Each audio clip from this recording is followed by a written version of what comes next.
And there you have it. Lewis Hamilton is officially a 7-time world champion. Congratulations to the Englishman.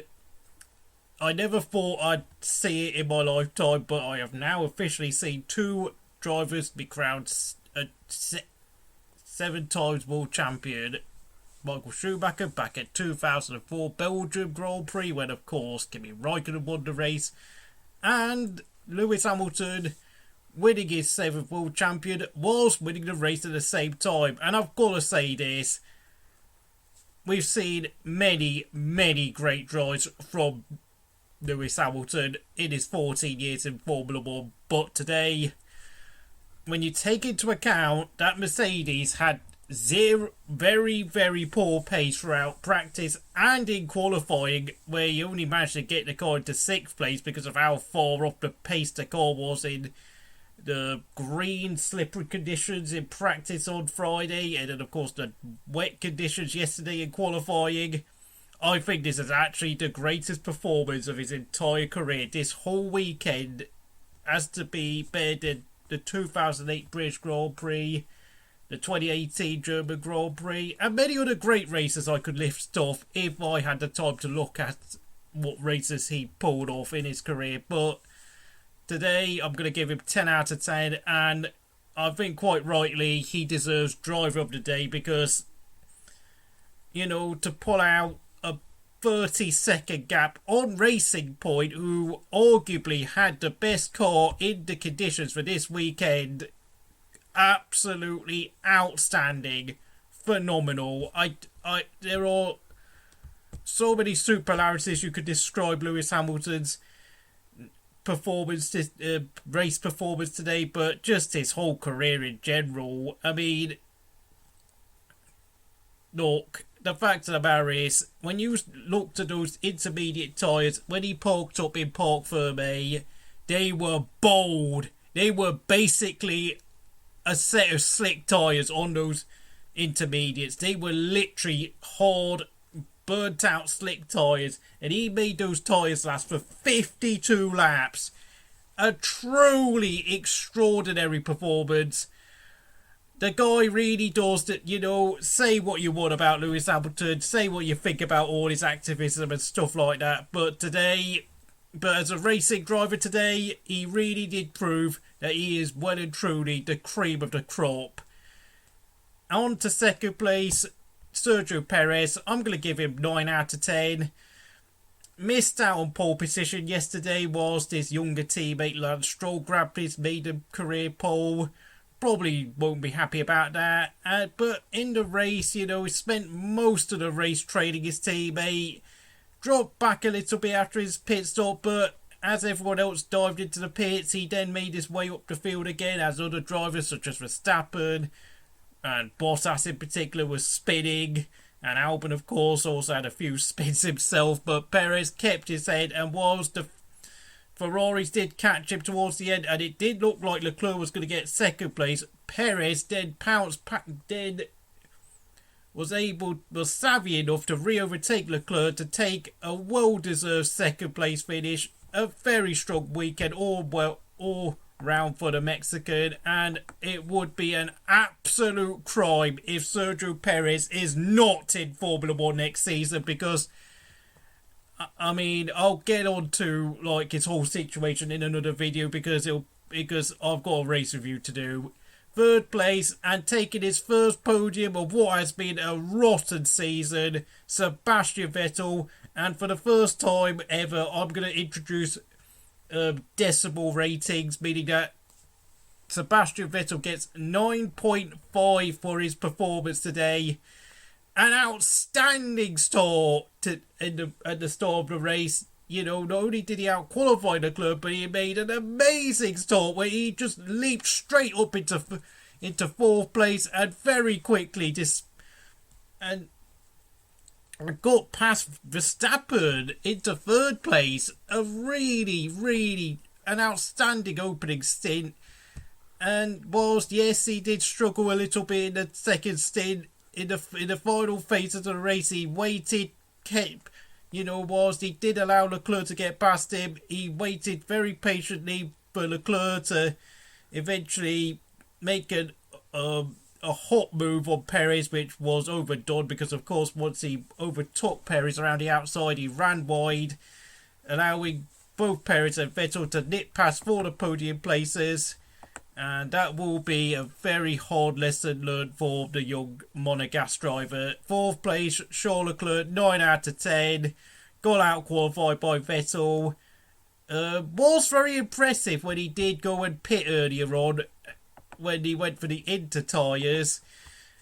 But I will say this though, he only deserves 9 out of 10 because he should have got second place, but he kind of blew it when he overcooked that move on Perez. And, you know, resultantly, when he saw Perez go past, he kind of realised he had to let Vettel pass, otherwise it would have been another teammate collision.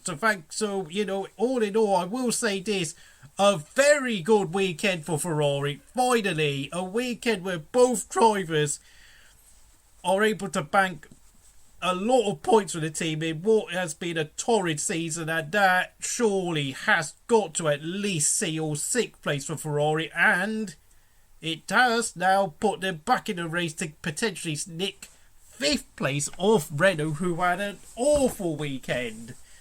5th place, a very underrated race for one of Ferrari's 2021 drivers. McLaren's Carlos Sainz, I've got to give him 9.5 out of 10. Yes, qualifying was a nightmare for the Woking-based team, where both Sainz and Norris were both knocked out in Q2 and were handed 5-place grid penalties for misdemeanors during qualifying, meaning that both had to start 14th and 15th. But as the race progressed, Sainz waited for everyone to have all their problems and issues, and in a performance very reminiscent of what he usually did last year, when for me, he was one of the drivers of the season last year. You know, I mean, he finished 3rd in my driver of the season rankings. Sainz pulled off a very 2019-esque performance, just carefully picking off cars having problems, falling away, struggling with tyre issues, spinning and all that.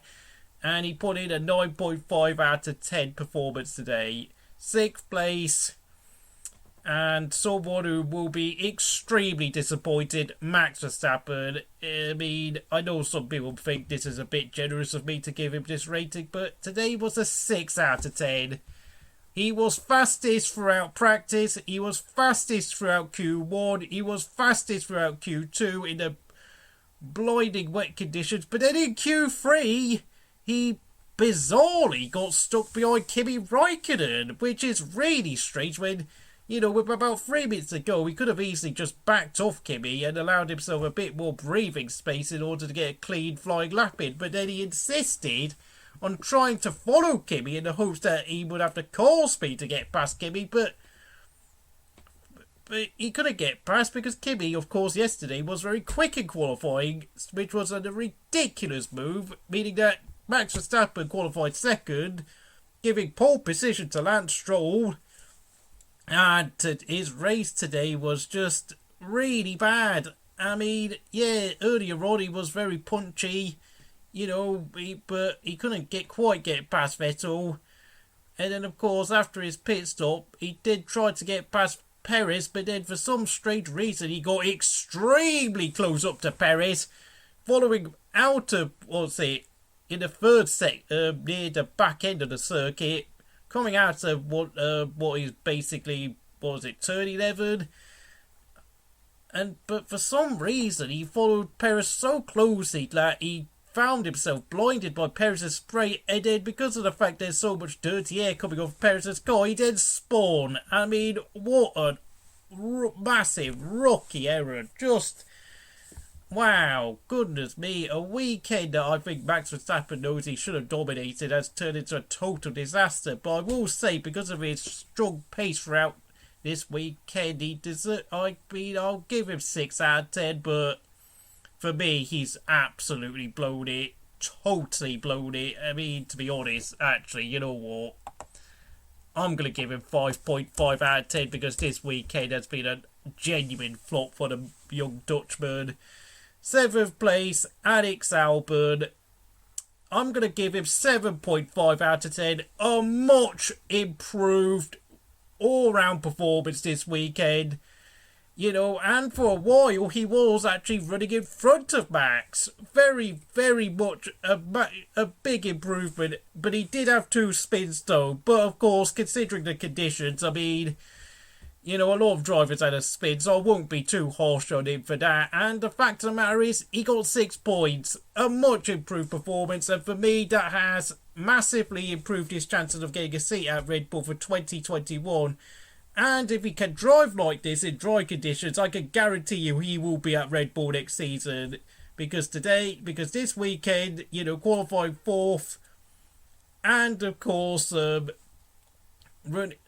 potentially looking like a podium finisher in the early stages, he has had a far better weekend. I mean, yes, he could have done with not spinning, and yes, he will be a little bit disappointed to have finished behind Max Verstappen, but considering the poor run of form he's been on, this is an improvement. Not sure if that says a lot, but, 7.5 out of 10 I think, is a fair score for Albon. 8th place, Lando Norris, 7.5 out of 10. Just like Carlos Sainz, he had a dreadful qualifying, getting knocked out Q2. Got a grid penalty for speeding on the yellow flags, since he didn't slow down when the double wave yellows came out, just like his teammate. But in the race, he had a calm and patient performance, picking cars off slowly, a bit like his teammate, only that he didn't quite have his teammate's pace, so it's got to be a 7.5 out of 10 for me. 9th place, the pole sitter, Lance Stroll. Wow, I don't read. I mean, it was literally a race of 2 horses for Lance today.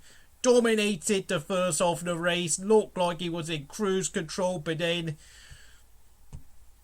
coming out of his pit, but then for some reason made 2 pit stops, and once he came out to pits for his 3rd stint, he struggled so much on his last set of inters, and I have to say, as his tyres wore out, he really struggled to stay on the track. I mean, his lap times really fell off because, for some reason, he could not make the tyres last at all. Really, considering, this is the thing with Lance Stroll, when the car's working fine, when the car has sufficient grip, he's brilliant, he's all dandy. But when the car is burning out its tyres, when the car is struggling for grip, Lance Stroll is nowhere, and today's race almost seems to solve some of his season in the sense that, when everything's going well, Lance Stroll is very good, but when things are getting very tough, the tyres are wearing out and he's up against it, he really does struggle big time.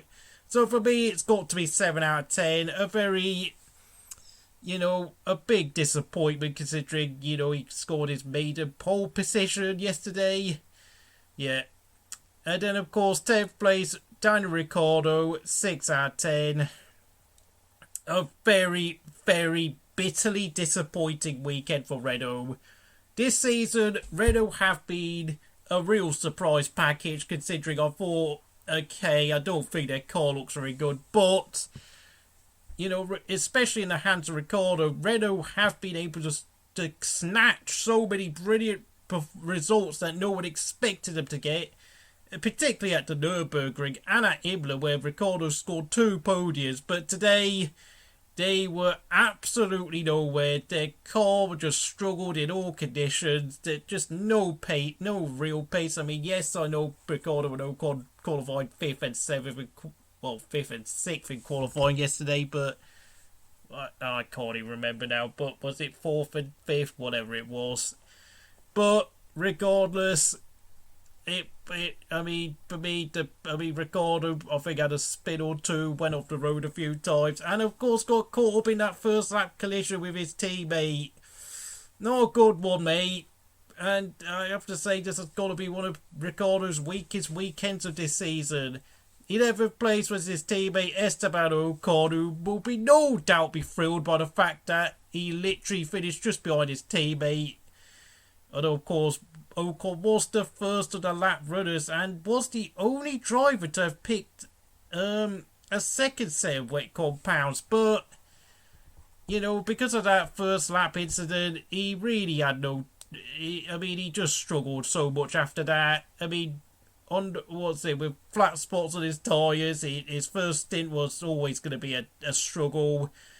And then, after that, he really was having a race where he's basically hoping that many cars would fall out. But it didn't happen. And interestingly enough, we did not have a safety car today. In a race with so many incidents, we didn't actually have a safety car, which really is strange considering how severe and appalling the conditions were today. 12th place, Danny Crivier, AlphaTauri, just had no pace around here. I'm going to give him 7 out of 10. 13th, Gasly was forced to start 19th and at the back because of a park Fermi infringement. 7 out of 10 for him. 14th place, Valtteri Bottas, 3 out of 10. A proper reject of the day performance. An absolute stinker. Had more spins than, I don't know, Miley Cyrus on a wrecking ball. Goodness me, got involved in that first lap incident where he was slow off the line and then tangled with both Renaults. But then after that, he did spun around with Ocon.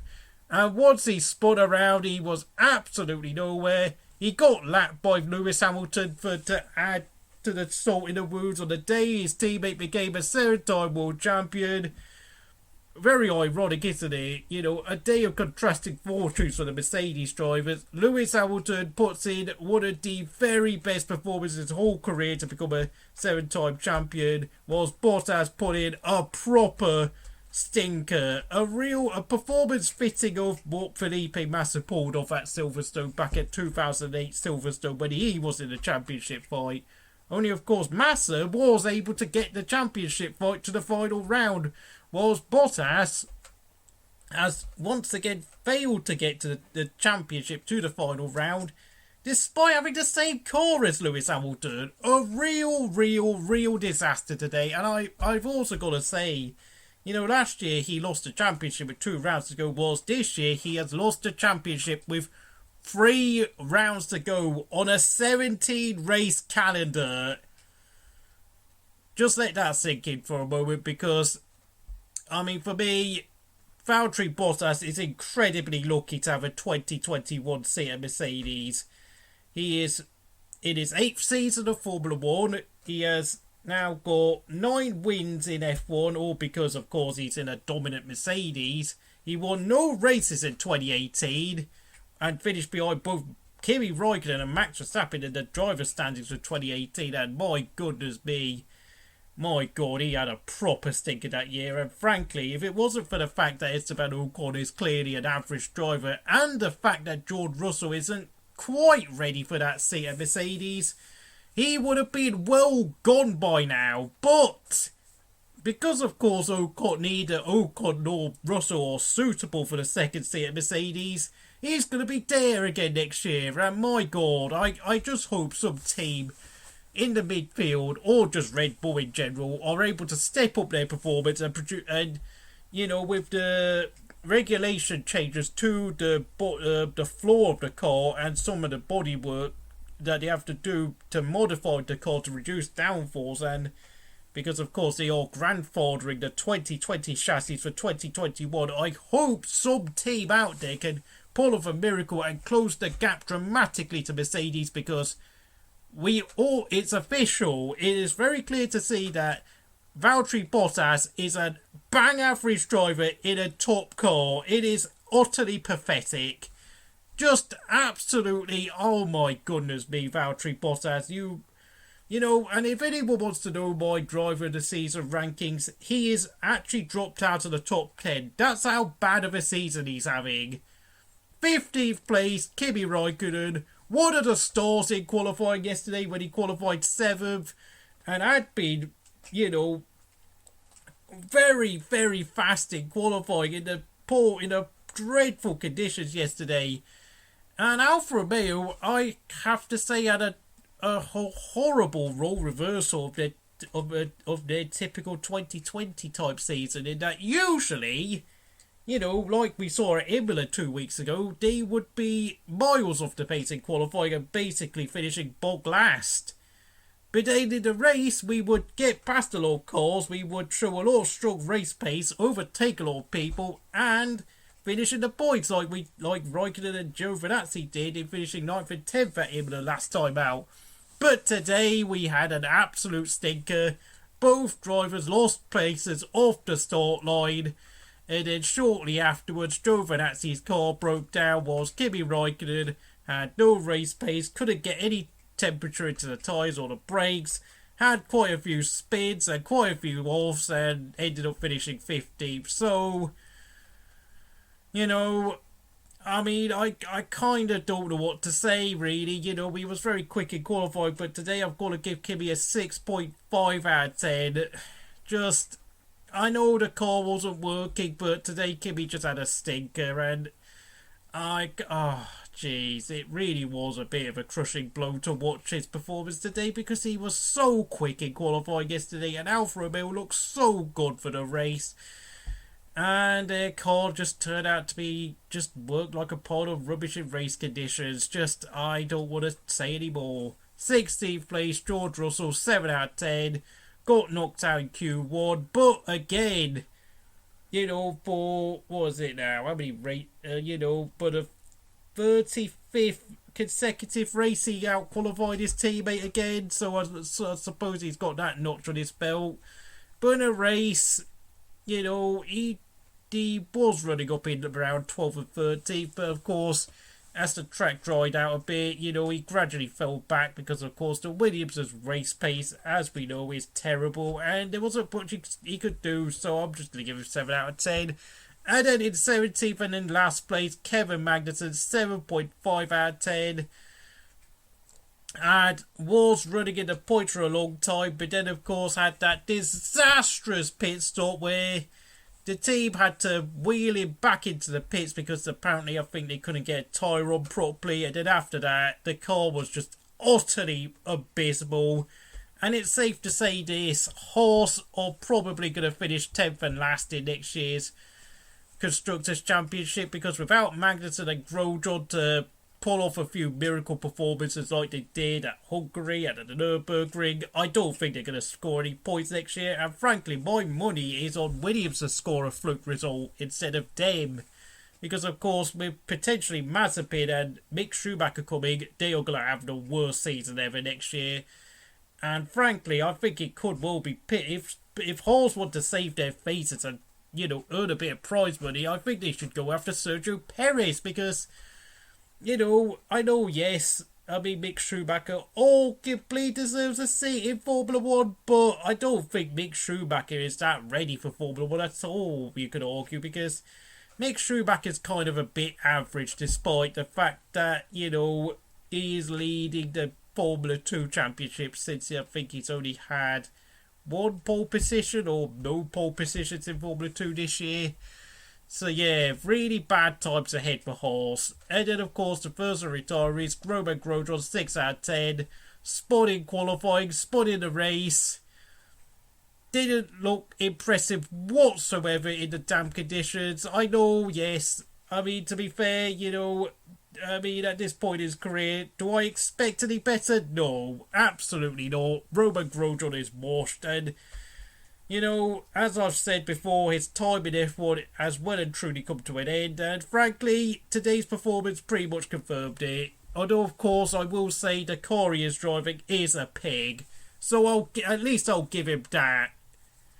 Nicholas Latifi, 3 out of 10, was apparently about 20 seconds off the pace in qualifying, although apparently I think he spun in his last qualifying run in Q1, so he qualified about 24 seconds off the pace in Q1 alone. And then of course in the race itself he just kept struggling and struggling, showed no pace, he just fell away. I think by the time he retired he was already 3 laps down. So, you know, kind of just like in Hungary, he had, you know, his performances in the wet are really alarmingly bad. He has got no wet weather skills whatsoever, and I mean, he is arguably one of the worst wet weather drivers, along with Valtteri Bottas in the field. And of course, the first retiree of the race, Antonio Giovinazzi, 6.5 out of 10. Whilst I don't think his pace was as impressive, Kimi, he did qualify faster than Kimi in Q2, but then of course come Q3 though, he struggled badly for pace, meaning he had to qualify 10th, fell back a few places at the start, and then around lap 12 of his car broke down, and I feel really sorry for Giovinazzi because both him and Kimi had great performances in qualifying, but in the race, their car was absolutely useless, not good enough at all. And I will reward Alfa Romeo the Reject Team of the Day award because, I am absolutely gobsmacked at what bizarre role reversal we've had this weekend. Usually we're rubbish in qualifying, but much better in races. But this weekend we were brilliant in qualifying, but absolutely nowhere in on race day. So if you enjoyed this race review for the Turkish Grand Prix here at Istanbul, do all the usual stuff. I'm not going to say it because I know what YouTube are like now. So thank you for watching and I'll see you again here at Crystal Racing.